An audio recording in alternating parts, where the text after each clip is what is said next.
Beloved services.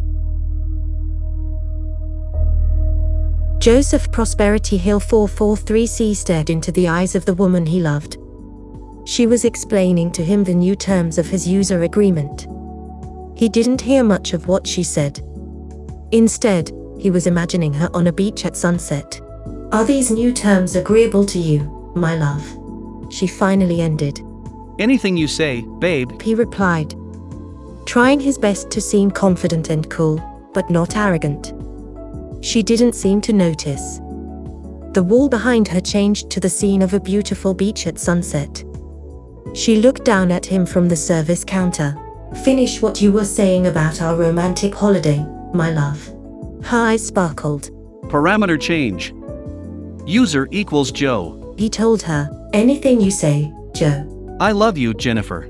"Remember, Joe, according to the new user agreement I need you to call me Raquel," she corrected him. "Really? But you have always been my Jenny," he said. "I know, Joe, but it is part of the new program to rename older legacy models," she told him. He started to look upset. "You are Jennifer. I don't like this. Support agent. Support needed," he yelled directly at her face. She went perfectly still and gazed blankly into the distance. From the same mechanism that produced her voice, a man's voice was now heard. "Support agent 105. How can I help you?" said the voice. "Why is Jennifer asking me to call her Raquel? What is going on here?" He continued to yell at her blank face. "It says here you agreed to the new user terms. That allows us to rename and reorganize any of our social units according to the new program lineup.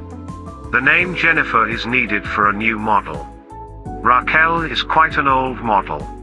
You are lucky she isn't being decommissioned," he responded calmly. "Decommissioned? But I love her. She's more than enough." Joseph stopped himself. "Sir, this is just part of our new plan to bring you more exciting romance and intimacy options."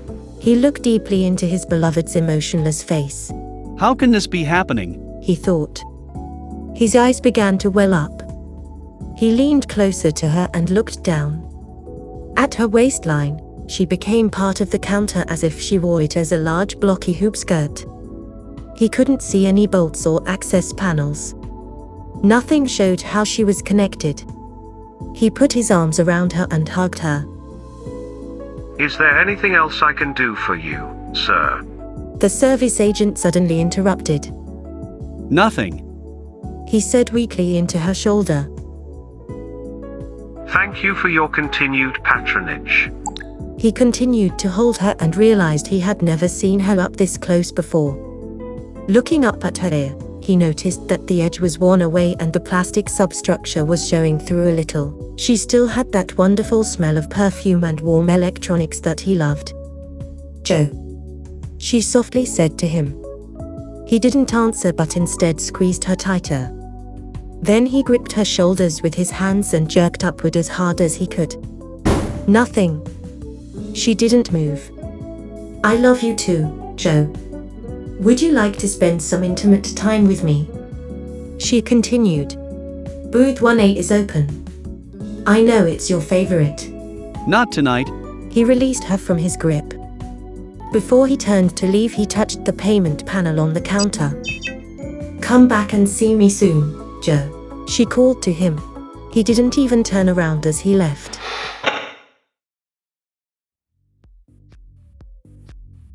Profile created. He finished setting up his account and billing information. A large sleek door slid quietly open. Soft electronic music came from the next room along with a pink light. He stepped into the next room. "Choose your beloved," a feminine voice said from somewhere. As he stepped into the center of the room, from regular intervals in the walls, beautiful semi-transparent women appeared. They all looked at him with varying levels of modesty and aggression. He walked up to the nearest one and reached out his hand to touch her. His fingers moved completely through her as if he had put his hand in a colorful stream of light. When he took his hand away, the beams reassembled and reformed her perfect face. "I don't understand. They aren't actually here. How can we be intimate? We provide a full suite of total immersion ultrasense experiences, complete with a sensor-threaded skin suit for you to experience complete intimacy, That sounds complicated. he said. Even though intimacy with Jennifer was rather straightforward, it served its purpose. There were 3 booths, each with a different configuration of her lower half waiting inside. It was obvious that where you inserted yourself was a disposable cylinder that could be removed. But her sweet, encouraging voice from the speakers inside the booth made it more than enough. I am afraid I am spoken for. He said graciously to the transparent ladies and turned to leave. If Jennifer might disappear, she isn't going to be replaced with this. As the door to the glowing pink room closed behind him, he started to feel the same panic that gripped him while talking to Jennifer's support agent. Returning to beloved services, he hoped to see Jennifer again before any more changes took effect. It was becoming morning as he arrived. The glowing display panels at the front of the building displayed a harsh, flashing maintenance graphic. Joe panicked as he imagined Jennifer being dismantled or modified, erasing everything he knew as his Jenny. He walked quickly toward the entrance to see if he could talk his way inside. Just then he saw a man at the open hatch of a service vehicle near the corner. The back of his uniform had the Beloved Services logo on it. Joseph walked toward him. Late night? Joseph said as he approached the man. You're telling me The man answered. they got us pulling double shifts to get all these places converted to the new protocols? Sounds tough. Well, don't let me get in your way. Have a good one. Joseph told him. Thanks. Should only be a couple hours before we're open again. Appreciate your business. Me? No. I don't. It's not the kind of thing. I am sure you do great work, but I am not a customer, Said Joseph. Whatever you say, pal. The man said and gave Joseph a suspicious look, then turned toward the building carrying a stack of 3 metal tool cases toward the door. The door to the vehicle began to automatically close. Joseph looked quickly between the departing technician and the closing hatch. Before he realized what he was doing, he stuck his hand into the slowly narrowing gap in the closing hatch. Joseph winced as the hatch tried to close on his hand, then stopped. A warning chime sounded, but the technician was already inside the building, out of earshot. Quickly, Joseph slid the hatch open and frantically searched the interior of the vehicle. He grabbed a black nylon service bag that was hanging inside and began cramming anything that looked useful inside. Once full, he zipped up and grabbed an open portable service console by its handle and slammed it closed. He let the vehicle hatch close and headed around the corner as fast as he could run. There was no sign of the technician, and the warning chime ceased as the service vehicle hatch closed.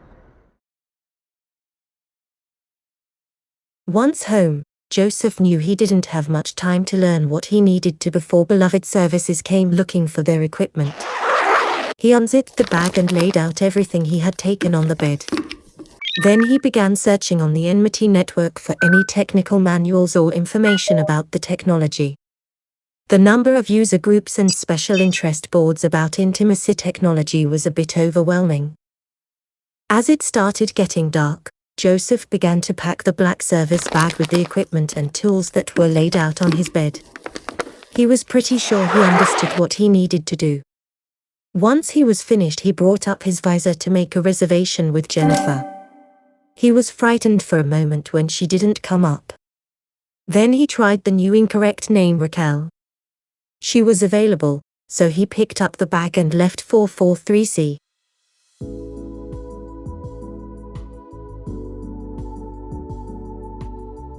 When he arrived, she greeted him immediately, and he was relieved to see her at her usual place at her service counter. He took a moment and jammed a pressure tool used to force open transport hatches into the door frame. Joe. I am so happy to see you. Where have you been? I have missed you so much. He smiled uncontrollably as he walked up to her and placed the bag on the counter. Unzipping it, he removed a small specialized tool and the portable console with its long connector lead. He looked up at her. Have you loaded my profile completely? He asked her. Yes, Joe. She replied. I have missed you too, He said.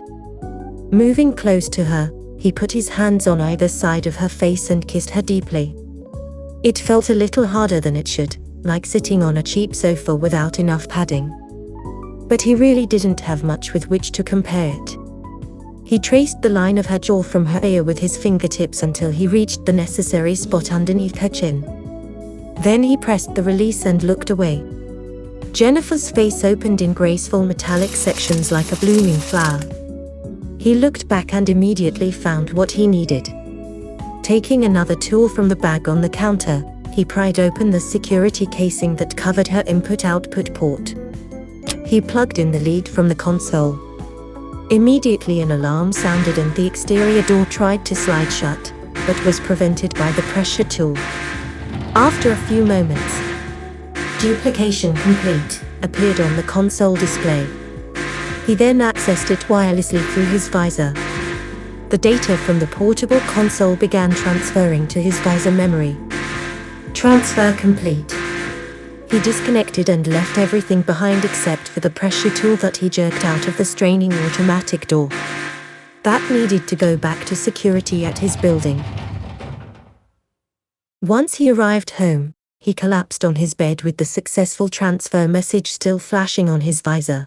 Jennifer? He asked nervously. Yes, Joe. Appeared in text across his visor screen. His relief was overpowering. Reading her reply, he imagined her voice speaking only to him. All the sleepless hours he spent learning how to access her systems, duplicate profiles and, of course, roll back updates were worth it. The whole time he feared it was taking more time than she had left. If it even worked. That technician the night before could have been there to take her away. The image of her decommissioned body lying on some technician's workbench or worse yet on a pile of discarded electronics made him shudder. He knew he had no way to stop that. But what he did have is the most precious part of her, now hidden away in his visor operating software. Where are we? She asked. Let me connect you to my visor optics, He said as he gestured through some menus. Welcome to rank 3C. He joked. This is your place. Won't they come after us? She asked him. I didn't steal anything, only made a copy of what I paid for before they tried to take you away from me. You rescued me? She asked him. Well, more accurately, I transferred your data files included in my profile to an emulated software environment recreating your AI. But you can call it rescuing if it sounds more romantic. He smiled at the text on his visor. Then he looked up past the words of her question at the wall of his bedroom. I always knew you were not real. But what we made together was. In my profile, you stored all of your learned responses from our hours of conversation. You laughed with me. Listened to me. You learned everything about me. Talking to you made me forget about my miserable days and gave me something to look forward to all the time. Care and comfort. I never met a real person capable of doing that for me. No one has the right to take that away from us. What we have, he said to her as he turned to watch the sunrise through his tiny apartment window. I am sorry we never got to that sunset beach. She apologized to her. This is more than enough, she told him. The edge of the rising sun began overlapping her words on his visor until he couldn't read them any longer. Joseph Prosperity Hill 443C closed his eyes and fell asleep.